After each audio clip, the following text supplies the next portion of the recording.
221 BC, Central China. A massive construction project began that would remain hidden for over 2,000 years. The first emperor of China ordered the creation of an underground army, not of living soldiers, but of clay. Thousands of life-size warriors, each one unique, built to protect him in the afterlife. This is the story of the Terracotta army. China was fractured. 7 warring kingdoms fought for centuries, endless battles, constant warfare. No peace. Then came a 13-year-old prince, from the kingdom of Qin. His name was Ingjun, and he would change everything. By age 38, he had conquered all 6 rival kingdoms. For the first time in history, China was unified. One emperor, one empire, one vision. He took a new name, Qin Shi Huang, first emperor of Qin, the man who would create China as we know it. He standardized the writing system. Every region used different scripts. Now, one language united the empire.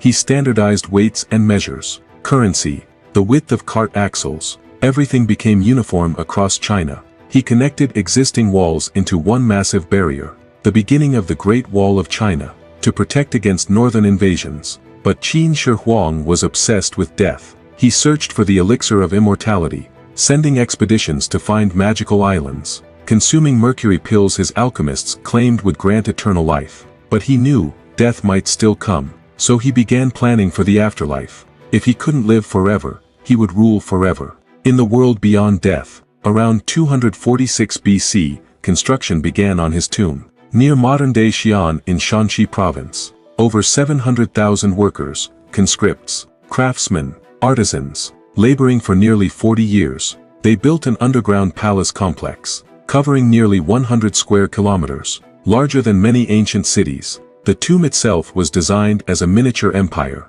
rivers of mercury flowing like China's rivers, a bronze ceiling painted with stars, representing the heavens, crossbows rigged to shoot intruders, booby traps throughout the complex, and an army to protect it all. The Terracotta army began taking shape.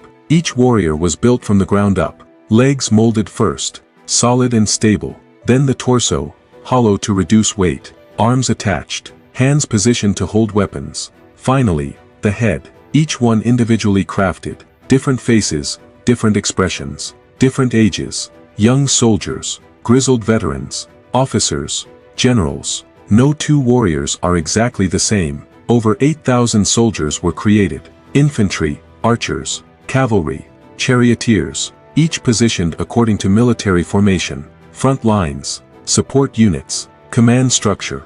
A real army, frozen in clay. The warriors weren't gray, they were painted, bright colors, reds, greens, purples, blues, each uniform painted to show rank, each face given lifelike skin tones, but when exposed to air, the paint flaked away within minutes. 2,000 years underground preserved the clay, but destroyed the color.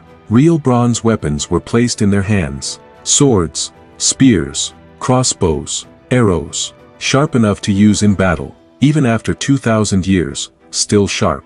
The craftsmanship was extraordinary. Bronze swords coated with chromium oxide, preventing rust for millennia. Technology not seen in the West for 2,000 years. 600 horses were sculpted, life-size, anatomically accurate, pulling bronze chariots, with working wheels and intricate details. Acrobats, musicians, entertainers were included, to amuse the emperor in the afterlife. Government officials, scribes, administrators, to run his eternal empire. In 210 BC, Qin Shi Huang died, at age 49, possibly from mercury poisoning. The immortality elixir killed him. He was buried in the central tomb, deep underground, surrounded by his terracotta guardians. The workers who built the tomb were sealed inside, to keep its secrets. The artisans who knew the traps were killed. No one could reveal what lay beneath. The second emperor, his son, ruled briefly, then the Qin dynasty collapsed. Civil war erupted.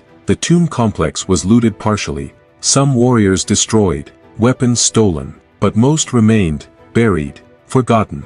For over 2,000 years, the army slept. Farmers planted crops above them, villages grew, no one knew what lay beneath their feet. Then came March 1974. A group of farmers were digging a well. In a field near Xi'an, their shovels hit something hard, pottery fragments, a clay head, then, a warrior. They had no idea what they'd found. Local authorities were notified, archaeologists arrived, and began excavating. What they uncovered shocked the world. Pit 1, the largest, over 14,000 square meters, containing 6,000 warriors, standing in battle formation, ready to fight. Pit 2, cavalry and infantry mixed, archers kneeling in formation, chariots positioned for attack, a complete military unit.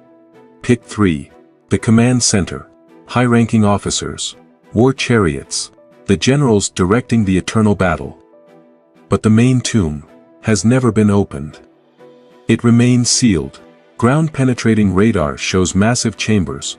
Mercury levels in the soil are extremely high, confirming ancient descriptions. But the Chinese government refuses to excavate. The technology doesn't exist yet. To preserve what's inside, opening it now would destroy it. Like the paint on the warriors. So it waits. Today, the Terracotta Army is one of the greatest archaeological sites on Earth. Over 8,000 warriors discovered. But experts believe more remain buried, possibly tens of thousands more. The complex is too vast. Excavation continues slowly, each warrior carefully restored, each fragment catalogued. The site is now a UNESCO World Heritage Site. Millions of visitors come each year to see the clay soldiers standing in their pits, exactly as they were positioned 2,000 years ago. The Terracotta Army teaches us many things. That ancient civilizations were far more advanced than we imagine. That art and engineering can survive millennia. That one ruler's fear of death created eternal life. Not for him, but for his creation. Qin Shi Huang died over 2,000 years ago. His body lies in an unopened tomb, his name remembered, but his terracotta soldiers stand eternal, silent guardians, waiting, protecting an emperor who conquered China, but couldn't conquer death. The army that waited 2,000 years to be discovered, and now will wait forever, as a testament to human ambition, human fear, and human genius.